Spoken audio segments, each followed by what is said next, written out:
क्या 3 domain subject लेना जरूरी है सीयूटी में? आज के वीडियो में यही हम डिस्कस करेंगे कि अगर आप 3 डोमेन सब्जेक्ट नहीं लोगे तो क्या होगा और क्यों ऐसा लेना जरूरी है। ठीक है, तो चलो स्टार्ट करते हैं आज की video. Hello everyone, welcome to spark up classes. This is Suman Yadav.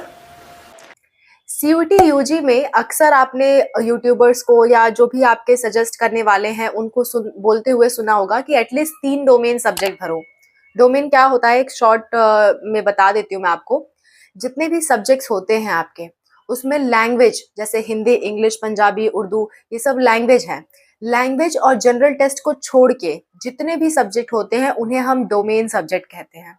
ठीक है, और किसी भी यूनिवर्सिटी में किसी भी कोर्स के लिए आप अप्लाई करने जाओगे तो कम से कम 3 डोमेन आपके मांगते हैं। मैक्सिमम यूनिवर्सिटी, कुछ ऐसी यूनिवर्सिटी हैं जो 3 नहीं मांगती हैं, पर मैक्सिमम यूनिवर्सिटी 3 डोमेन सब्जेक्ट तो मांगती हैं। क्यों? क्योंकि जैसे मान लो आप जेई का एग्जाम देने जा रहे हो, जेई में आप मेनली मैथ्स पढ़ते हो, लेकिन फिजिक्स केमिस्ट्री भी आपको देना पड़ता है, 3 सब्जेक्ट आपको देना पड़ता है। आप नीट का एग्जाम दे रहे हो तो आपको फिजिक्स, केमिस्ट्री, बायोलॉजी तीनों देनी पड़ती है। 12th के बाद आप कोई भी एग्जाम दोगे बच्चों, आपसे 3 सब्जेक्ट पूछे जाते हैं किसी भी एग्जाम में। इसीलिए मैक्सिमम यूनिवर्सिटी 3 डोमेन सब्जेक्ट मांगती हैं। जब तक आप उनकी ये क्राइटेरिया पूरी नहीं करोगे, भले ही आपके एग्जाम में बहुत अच्छे नंबर आ जाए, आप उन यूनिवर्सिटीज के लिए अप्लाई नहीं कर पाओगे। एक एग्जाम्पल के तौर पे बताती हूँ।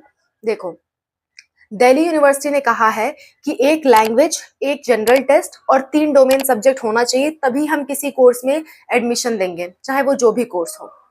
लेकिन बीटेक के लिए, बीटेक जो सीआईसी-डीयू से होता है, उसमें इतना ही लिखा हुआ है कि आपके जब मार्क्स काउंट किए जाएंगे ना, तो सिर्फ इंग्लिश, जनरल टेस्ट और मैथ्स के काउंट किए जाएंगे।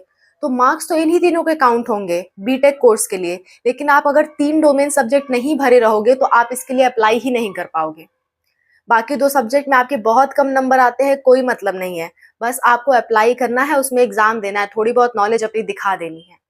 ठीक है, ऐसे ही बहुत सारे अदर कॉलेजेस हैं और सारे अदर कोर्सेज हैं जिसमें 3 डोमेन सब्जेक्ट मांगता है।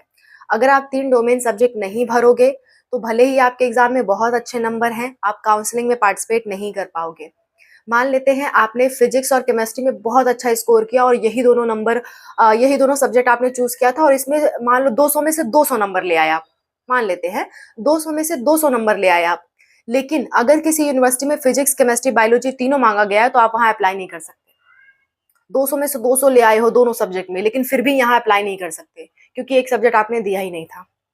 बात समझ में आए? आपसे कम नंबर वाले बच्चे यहाँ पे चले जाएंगे, जिनका टोटल तीनों सब्जेक्ट का मार्क्स आपके दोनों सब्जेक्ट से कम है, वो भी चले जाएंगे, लेकिन आप नहीं जा पाओगे। इसलिए ध्यान रखो कि कम से कम 3 सब्जेक्ट भरो और वो सब्जेक्ट आपके कोर्स से रिलेटेड हो, ना कि आपके 12th क्लास से। 12th क्लास से रिलेट हो तो भी ठीक है, ना रिलेट हो तो भी ठीक है, लेकिन जो कोर्स आप कर रहे हो उससे रिलेटेड होना चाहिए। जैसे बीए का कोर्स कर रहे हो तो बीए के ही सब्जेक्ट आपको लेने पड़ेंगे, भले आपने 12th में ना पढ़े। इस बात का ध्यान रखना। ठीक है, तो कम से कम 3 डोमेन सब्जेक्ट लो और हो सके तो एक लैंग्वेज और एक जनरल टेस्ट भी जरूर लो। 5 सब्जेक्ट तो आप सभी को लेने ही चाहिए ताकि आप ज्यादा से ज्यादा यूनिवर्सिटीज में अप्लाई कर पाओ। ठीक है, मैं ये नहीं कहती सभी यूनिवर्सिटी में आपको अप्लाई करना है, लेकिन जब आपका रिजल्ट आएगा तो आपके सामने ऑप्शंस होने चाहिए कि इसमें नहीं तो इसमें, इसमें नहीं तो इसमें। अगर आपके सामने ऑप्शंस नहीं रहेंगे तो फिर आपको एडमिशन में बहुत प्रॉब्लम आएगी। ठीक है, तो कम से कम 5 सब्जेक्ट भरो बच्चों, 3 डोमेन सब्जेक्ट, एक जनरल टेस्ट और एक लैंग्वेज। जनरल टेस्ट, लैंग्वेज को छोड़ के जितने भी सब्जेक्ट होते हैं उन्हें हम डोमेन सब्जेक्ट कहते हैं। ठीक है, so this is all about the video. और भी कोई दिक्कत, कोई परेशानी आ रही है, आप कमेंट में मेंशन करो, मैं रेडी हूँ आपके हेल्प के लिए। Bye, take care.